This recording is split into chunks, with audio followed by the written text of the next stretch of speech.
Welcome to another episode of the Comstock channel. My name is Brianne Hendrickson. Today I have David Cruz with us. Welcome. Good to see you.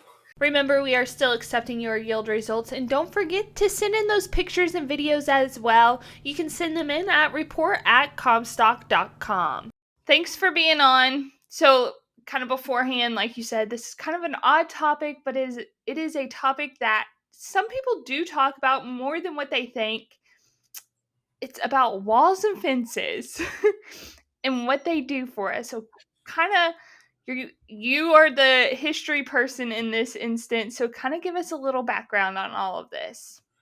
Well, today we're with what happened in Gaza, and also the controversy in this country relative to the walls and the having a wall along the southern border.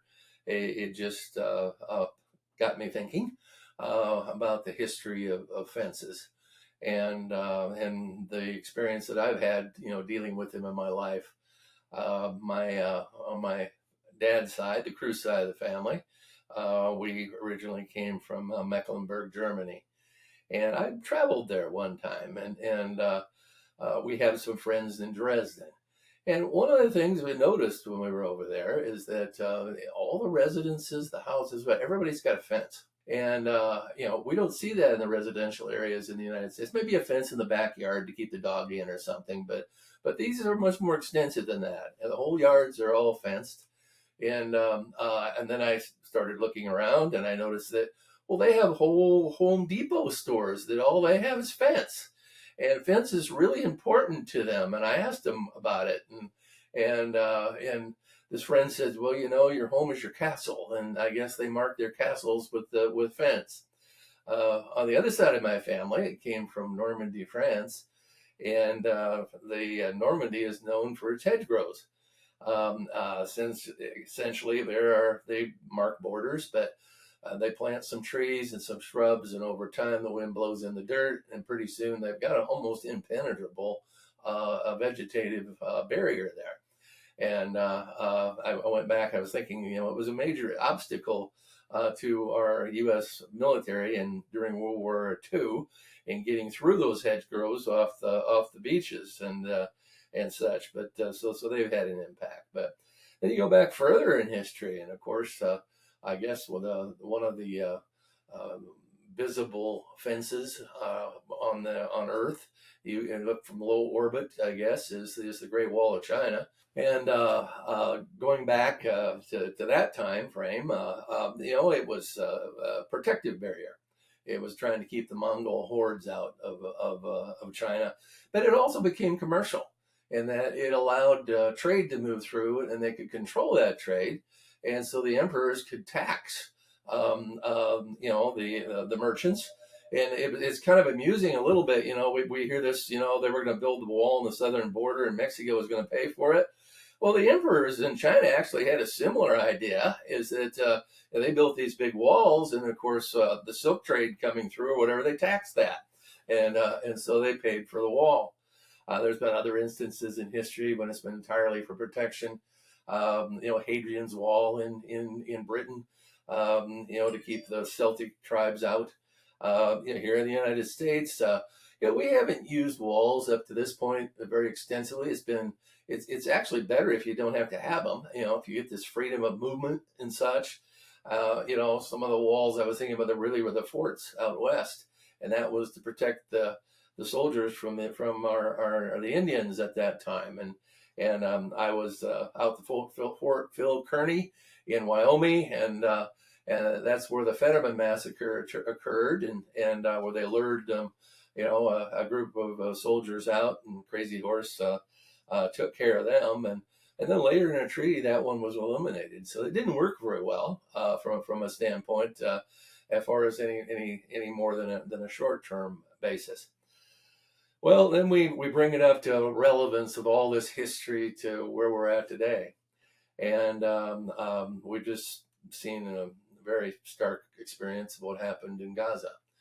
And you look at the Gazan wall, it extends, that was built the entire length of the border. There's no real natural impediment there, so it's an open area border. And then one of the uniqueness of it is, of course, when they're trying to essentially keep the Palestinians in Gaza, then their major threat was that, of course, what are they going to do? Go over it or under it? And they actually built a subterranean component to that wall. And so they dug it into the surface a number of meters deep to try to impede tunneling. Um, you know, they also relied very heavily on surveillance. They had even machine guns set up that were supposed to, I guess, respond if there was any attempt to break out or whatever. And what we saw was a total 100% failure of that entire system. Um, it was, it's cell phone or cellularly connected. And so one of the first things the Hamas did was send out drones that blew out all the cell towers and basically shut off all the communications in the whole area. And so by the time the word got back to headquarters or whatever, it was way too late. And bulldozers went through the walls really easy. And so really what the wall did was provided the Israelis a false sense of security, and with a horrific result. Now I want to take the debate back to this country, with a wall along the southern border. Really what that comes from is an extreme frustration with the inability to come up with a political solution to our immigration reform. And it's a political failure. I've been down to the southern border, and there are huge stretches of it where a wall is just not. There's so many natural impediments or natural barriers that the wall is worthless. I'm sure there are some places where there would be some benefit from it, but it basically stems from this, frustration that people have of this seemingly being overwhelmed at the border, from all the immigrants coming through, and so there's still a very strong sentiment that needs to be part of it, but there needs to be more. Do you see more people going towards wanting to build walls instead of fences nowadays? Well, I think that they'd probably take whatever they could get wherever they thought it was the most appropriate. There'd be, some walls and the Mexican, or not the Mexicans, because that makes it sound like it's the Mexicans that are now the immigrants coming across the border, and that's not true. Basically, Mexico is doing well enough that they're employing their own people, and they don't have the financial incentive that they once had a number of years ago to enter the United States illegally. Now it's more or less refugees from Central America, or even from other places around the world, Africa, Asia, that are just using the southern border as their conduit to enter the United States. It's illegal, and then they ask for the refugee status. The problem is that we aren't capable of handling the numbers that are coming, and I'm not an expert on the subject, but I'm pretty darn sure that it requires a comprehensive solution for a lot of this, and really what it ends up being done is that they use it as I don't know, I guess a political weapon, a political tool. I don't know. Sometimes at either side really wants a solution. They just want to run on the problem or whatever, and that's kind of where we're at. And it's going to be a bipartisan solution if we ever really have one. And I don't know how long it takes until we're ready for that. But seems like we struggle with it. Right now we had a former Speaker of the House that in order to keep the government open and such, he made a bipartisan deal, and that didn't last. He didn't last long after that.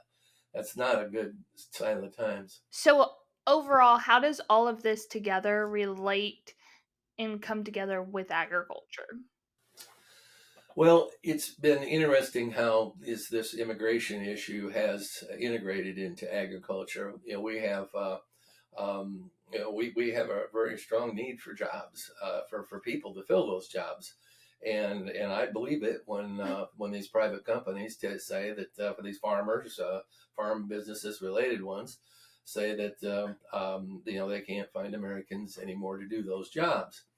And so if you look at our demographics and stuff of age and whatever, they do bring a beneficial demographic to the United States too. And you see some agricultural regions. I'm going to pick out maybe Sioux County.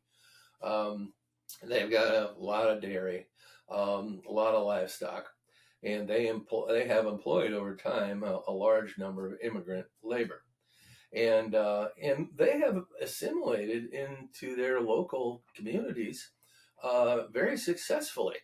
They will tell you over there that they're fine and it's worked well, and it's been a benefit to everyone.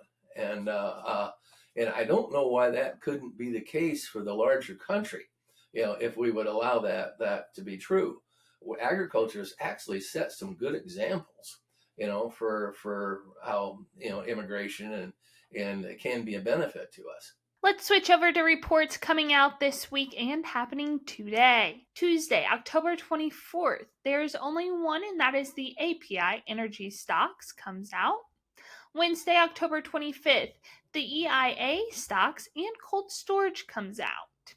Thursday, October 26th, export sales, the gross domestic product Q3, as well as the jobless claims report comes out. Wrapping up the week on Friday, October 27th, it is a big one to write down on the calendar. November grain options expire. Please make sure you contact your brokers before Friday to set up a plan. All right, thanks so much. That'll be all for this episode. Thanks, Brianne. Want more premium content? Subscribe to the Comstock Report, where you will receive 2 reports daily. Want more video content? We are on Facebook, YouTube, and now TikTok. So don't forget to like, follow, and subscribe.